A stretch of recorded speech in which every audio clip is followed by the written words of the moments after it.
ভারতীয় সঙ্গীত জগতের প্রবাদ প্রতিম সুরকার ও গীতিকার সলিল চৌধুরীর লেখা একটি কবিতা মরণ মুখোমুখি।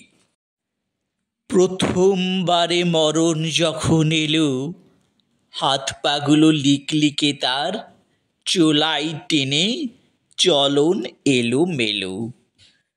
হুকুম করে বলল, এখন চলো। আমি বললুম, যাব তো নিশ্চয়, মরতে কিসের ভয়, তার আগে তো এসো এক হাত পাঞ্জা লড়া যাক। মূলোর মতো দাঁতে মরণ হাসল খ্যাঁকর খ্যাঁক। মাঞ্জা দেওয়া সুতোর মতন করকরে তার হাত, এক নিমেষেই হলো কুপোকাত। অদৃশ্য তার লেজ গুটিয়ে মরণ চলে গেল। আবার আমি আসছি ফিরে, সেবার বলে গেল। তারপরেতে বেশ কিছুদিন গেল, মরণ ফিরে এলো। এইবারে তার মাথায় পড়া দেশভক্তির টুপি, টিম টিম টিম দুই চোখে তার জ্বলছে যেন কুপি। বলল, এবার দেশের জন্যে মরো। আমি বললাম, দেশটা কোথায়, ভূগোল খুলে দেখাও। মানচিত্রে ভাগ করছো, বুঝবে সেটা খোঁকাও। কেন মরব, কিসের জন্যে, সেটা আমায় বোঝাও।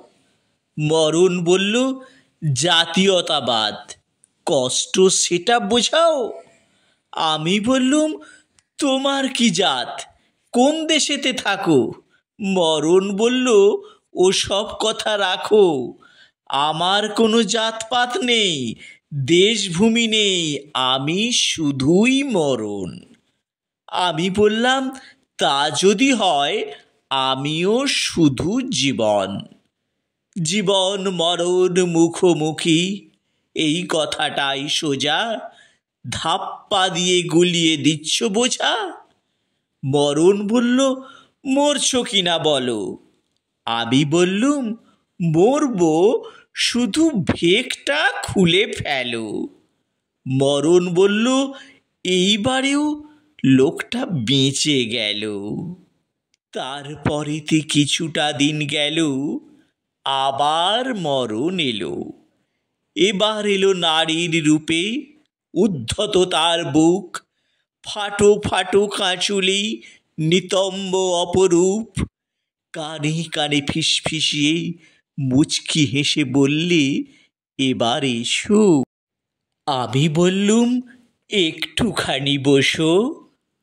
বলতে পারো বিশ্বে কোথায় আছে সে মৌবন, যেথায় অনন্ত যৌবন। এমন অপরূপ যে তোমার, সেও দুদিনের, তারও আছে মরণ। আর মরণ যদি নিজেই মরে, ফারাক তবে কোথায় জীবন মরণ।